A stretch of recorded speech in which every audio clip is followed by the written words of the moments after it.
अगर हिम्मत है, इंदिरा गांधी जी जितनी हिम्मत दिखाना चाहते हो, जो रिचर्ड निक्सन को कहकर आ गई थी, उन्होंने, रिचर्ड निक्सन ने कहा था कि आप अगर पाकिस्तान पर अटैक करेंगे तो हम आपको नहीं छोड़ेंगे। तो इंदिरा गांधी जी ने उस समय कहा था कि हम अपने देश का फैसला और अपनी सरहदों का फैसला खुद कर सकते हैं।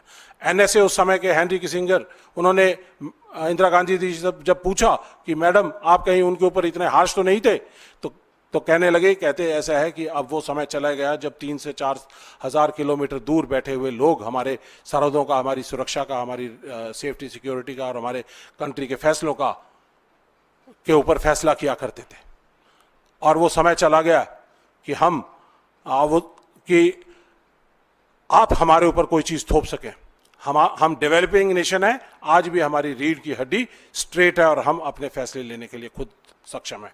आज मैं जानना चाहता हूं मोदी जी, आपकी रीढ़ की हड्डी कहां पर है? आप क्यों नहीं स्टैंड स्टेट कर रहे? आप क्यों इस तरह का सीज फायर आपने एक्सेप्ट किया? यूएस के ऊपर, यूएस स्पॉन्सर्ड जो सीज फायर है, उसके अंदर आपने थर्ड पार्टी की मीडिएशन को एक्सेप्ट किया।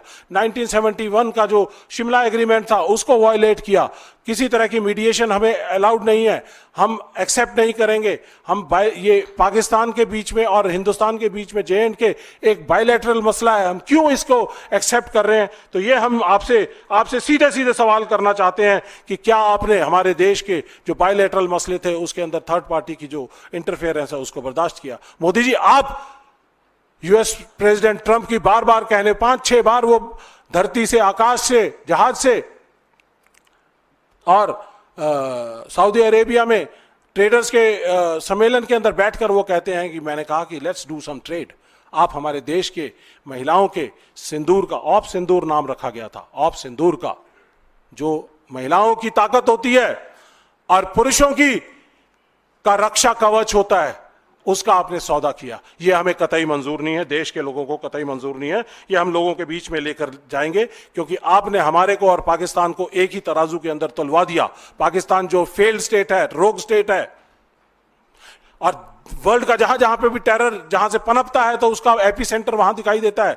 तो इसलिए मैं ये कहना चाहूंगा आपको कि आपने हमारे देश की मान और मर्यादा को कम करने का काम किया है, वो हमें कतई एक्सेप्टेबल नहीं है क्योंकि भारत देश इस समय पे चौथी बड़ी इकोनॉमी है और वर्ल्ड की सबसे बड़ी और सबसे ताकतवर सेना का मालिक है।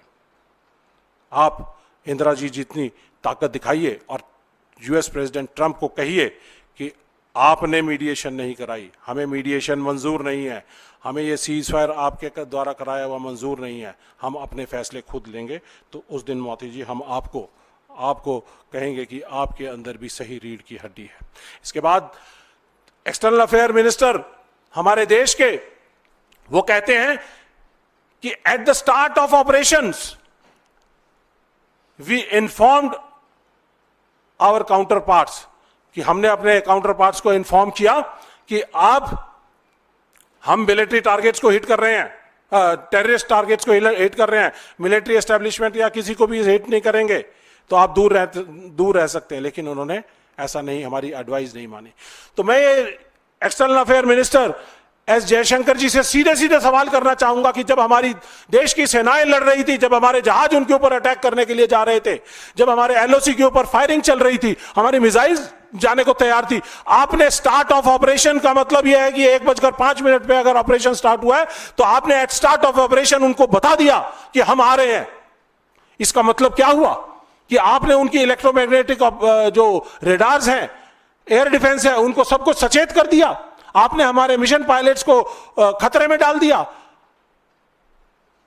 अगर उनको 9 ऑब्जेक्टिव्स मिले थे, उन्होंने बढ़िया तरीके से उनको परफॉर्म किया, लेकिन आपने तो उनके पीठ में छुरा घोंपने का काम किया। यह हमें कतई मंजूर नहीं है और इसके लिए हमें पूरी की पूरी सवाल खड़ा करते हैं और हम जानना चाहते हैं एक्सटर्नल अफेयर मिनिस्टर से कि ये आप बताइए कि आपने हमारे देश के सैनिकों के साथ ये धोखा क्यों किया। अगर राहुल गांधी जी पूछते हैं, सही पूछते हैं एक्सटर्नल अफेयर मिनिस्टर से कि अगर आपने ये बताया है तो ये बताइए कि इस डाइवर्जेंस ऑफ इंफॉर्मेशन जिसके अंदर सीक्रेसी, सरप्राइज सब कुछ आपने लूज कर दिया है, तो इसकी वजह से हमें कितना नुकसान हुआ।